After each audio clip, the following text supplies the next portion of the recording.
le très miséricordieux, qui nous protège du Satan banni, et que sa bénédiction et sa paix soient sur le prophète Mohammed sallallahu alayhi wa sallam, sa famille et ses compagnons. Le prêche de ce vendredi a pour thème la mise en garde contre le rapportage de paroles de médisance. Ce fléau qui sévit malheureusement dans notre communauté et que certains considèrent comme une simple plaisanterie, alors que c'est la cause principale qui provoque certainement la détérioration des liens entre les amis intimes, entre les collègues de travail, entre les membres de même famille et même entre le père et son fils, entre la mère et sa fille. Et le but du malfaiteur, cet acteur de rapportage de médisance, est de faire mal aux gens pour atteindre son plaisir et arriver à sa femme. Frères croyants, le Coran et la Sunna du prophète Mohammed sallallahu alayhi wa sallam mettent en garde tout musulman d'être tenté par ce crime dans la langue du malfaiteur et l'actrice. Ainsi, dans Sourate Al-Qalam, la prière, Allah subhanahu wa ta'ala dit: et n'obéissez pas à aucun jureur méprisable, grand diffamateur, grand rapporteur de médisance, grand empêcheur de bien, transgresseur, grand pécheur au cœur dur, et en plus de ça, il est bâtard. Selon Hudayfa radiallahu anhu, le messager d'Allah subhanahu wa ta'ala dit: aucun rapporteur de médisance n'entrera pas au paradis.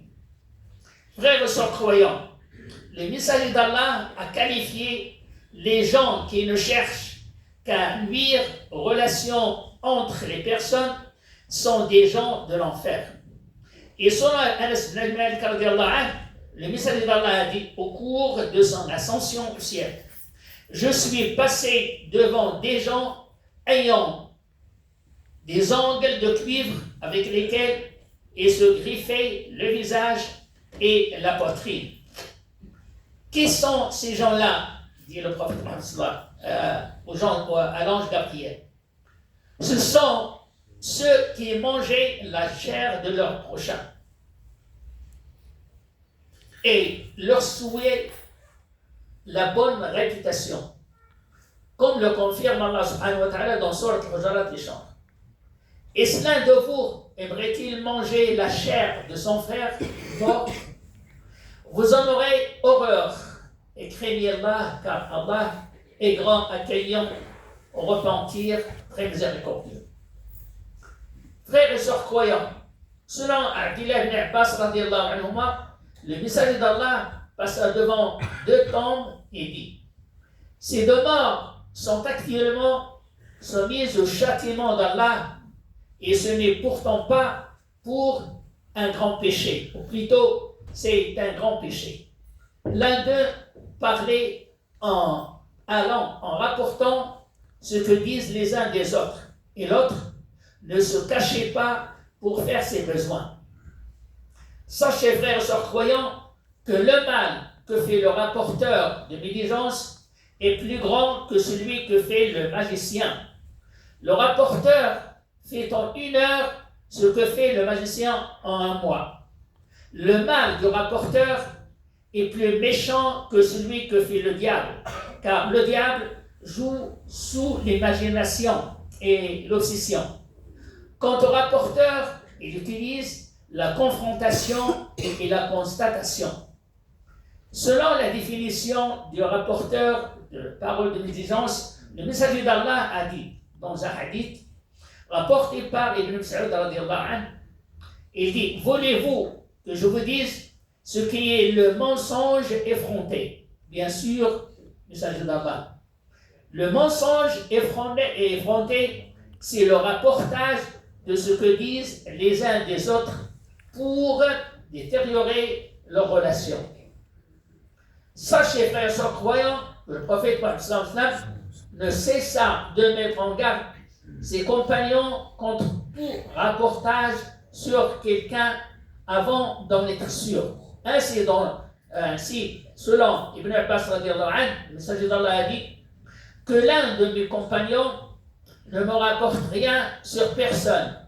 Ainsi, je sortirai à votre rencontre et je n'aurai rien dans le cœur contre personne. Ainsi, dans Surat Hujurat, les chants, Allah subhanahu wa ta'ala dit, ô vous qui avez écrit, si un pervers vous rapporte une nouvelle, assurez-vous certainement de crainte par mégarde de porter atteinte à des gens et que vous regrettiez par la suite ce que vous avez fait. Et enfin, lors de son pèlerinage d'adieu, le messager d'Allah subhanahu wa ta'ala dit, votre sang, vos biens et votre honneur vous sont sacrés, on vous sent sacré ce jour-ci, en votre mois-ci et dans votre pays ici. Ai-je bien transmis, certes, messager d'Allah. C'est par ce hadith que je vous quitte en invoquant Allah subhanahu wa ta'ala de nous faire profiter de son livre, sans le Coran, et de la sunna du prophète Mohammed sallallahu alayhi wa sallam, et de nous priver de son châtiment de l'horreur. Allah pardonne-nous ainsi qu'à tous les musulmans. Et à la fin de nos invocations, louange à Dieu, Seigneur de l'univers. Frères et sœurs croyants, il y a des frères qui sont venus de Gangan. Alors, ils vous demandent de les aider pour la construction d'une mosquée, Inch'Allah. Soyez généreux avec eux. نفع الله وإياكم بالكتاب المبين وبسيد الأولين والآخرين وأجرني وإياكم من عذابه المهين واغفر الله لي ولكم الجميع المسلمين آمين وآخر دعوانا أن الحمد لله رب العالمين. Donc vous pouvez participer soit par carte ou soit par espèce.